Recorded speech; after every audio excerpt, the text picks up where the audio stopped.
Hello, class 7th. Today we are going to start chapter number 2 from the book An Alien Hand.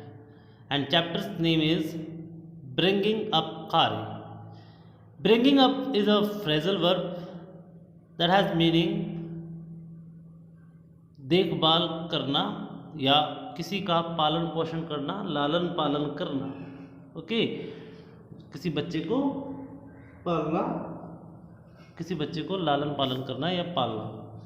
So bringing up कारी. कारी यहाँ पर एक elephant का नाम है. Something has been given here. Let's read. Kari a 5 month old baby elephant, एक 5 महीने का छोटा सा बच्चा हाथी है वो. Lives and grows up with his 9-year-old friend and keeper. उसका जो 9 साल का दोस्त और उसका कीपर यानी उसका मालिक है वो उसके साथ क्या करता है, अपना बढ़ता है. कारी डजंट ईट मच, ज़्यादा वो खाता नहीं है. Just about 16 kilograms of delicious twigs a day. पर वो 16 किलोग्राम छोटी छोटी लकड़ियाँ ट्विक्स खाता है वो. Playful and sensitive. Kari saves a boy from drowning. So ये कुछ कहानी के कुछ खास बातें हैं जो इसमें ऊपर ऊपर लिखी हुई हैं. So we start story here. Kari, the elephant, was 5 months old when he was given to me. Me यहाँ पर नरेटर है जिसने की स्टोरी लिखी है. To take care of. Kari जो एक हाथी है 5 महीने का था जब उसे नरेटर को, लेखक को दिया गया था देखभाल करने के लिए. आई वॉज 9 years old, और जो लेखक था वो 9 साल का था. And I could reach his back if I stood on tiptoe. अगर लेखक अपने पैरों की उंगलियों पर खड़ा हो जाए तब जाके वो कहीं उसकी पीठ तक पहुंचा करता था. यानी उस वक्त लेखक की और हाथी की हाइट की तुलना की गई है कि दोनों कितने बड़े थे. He seem to remain that high for nearly 2 years. 2 साल तक वो मेरे लिए उतना ही ऊंचा रहा. We grew together. हम दोनों एक साथ बढ़ रहे थे. That is probably why I never found out.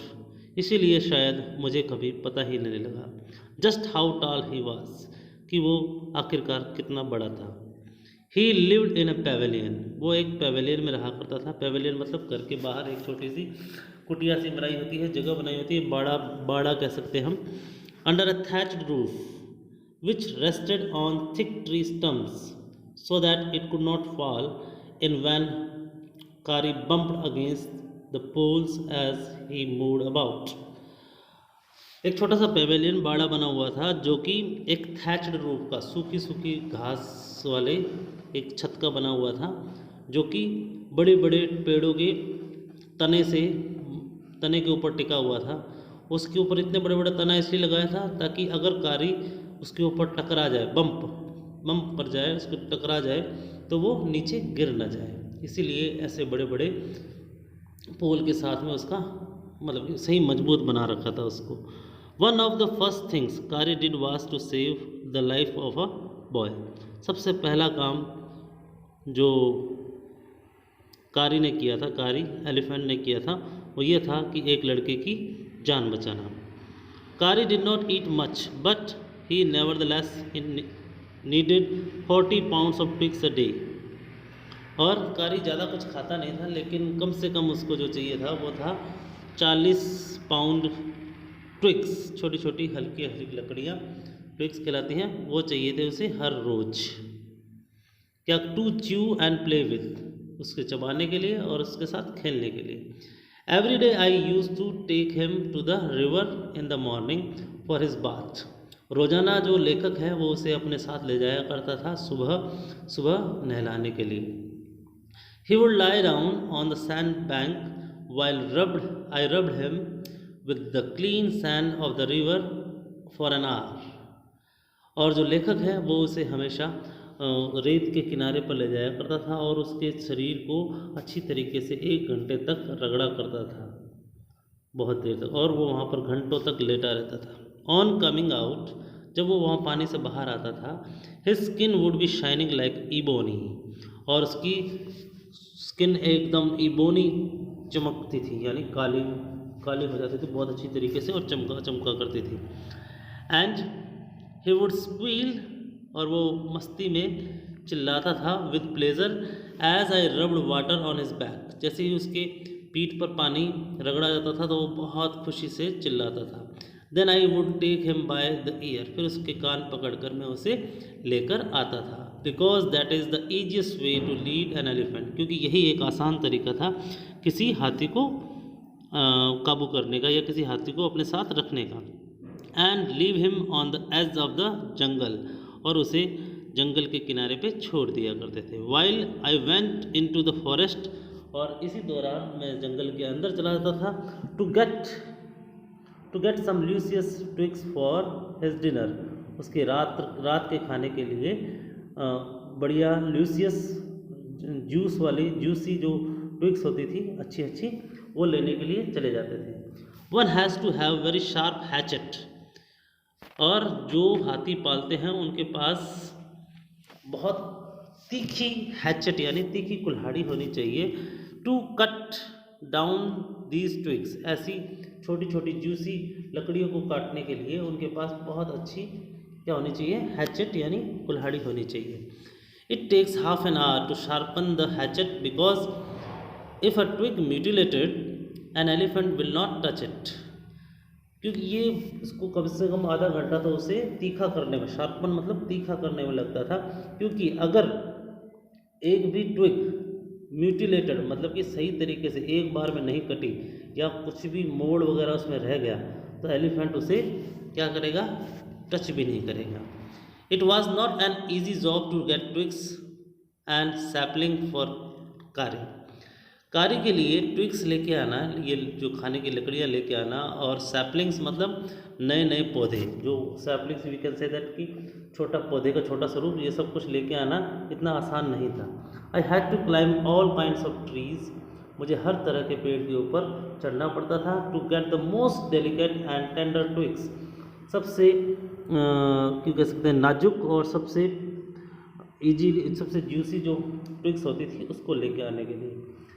As he was very fond of the young branches of the banyan tree, उसको बैनियन ट्री की जो टहनियाँ थी वो बहुत अच्छी लगा करती थी। Which grows like a cathedral of leaves, जो कि एक गुच्छे में, कैथेड्रल मतलब गुच्छे में लगी होती थी, गुच्छे में लगी होती थी, पत्तियों की तरह गुच्छे में लगी होती थी। And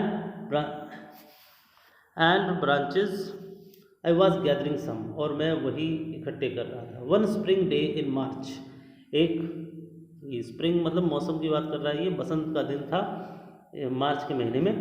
when I suddenly heard कारी कॉलिंग टू मी, अचानक ही उसने सुना कि लेखक ने सुना कि कारी उसे बुला रहा है, इन द डिस्टेंस, दूर से। So as he was still very young, क्योंकि वो अभी भी बहुत छोटा था, the call was more like that of a baby than an elephant, अभी भी उसकी आवाज़ एक बच्चे की तरह लग रही थी, किसी हाथी की तरह नहीं थी। I thought somebody was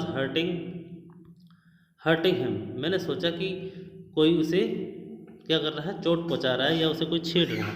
so I came down from my tree, मैं अपने पेड़ से लेखक अपने पेड़ से उतरा, and ran very fast to the edge of the forest, और फटाफट भागकर जंगल के किनारे पे गया। Where I had left him, जहाँ पर मैंने उसे छोड़ा था। But he was not there, लेकिन कारी वहाँ नहीं था। आई लुकड ऑल ओवर, मैंने चारों तरफ देखा, but I could not find him, लेकिन मुझे वो नहीं मिला। I went near the edge of the water, मैं पानी के नज़दीक गया, and I saw a black something struggling above its surface, और लेखक ने देखा कि पानी के ऊपर, सरफेस के ऊपर कुछ काला काला सा स्ट्रगल कर रहा, संघर्ष कर रहा था। देन इट रोज हायर, फिर वो थोड़ा सा ऊपर की ओर उठा।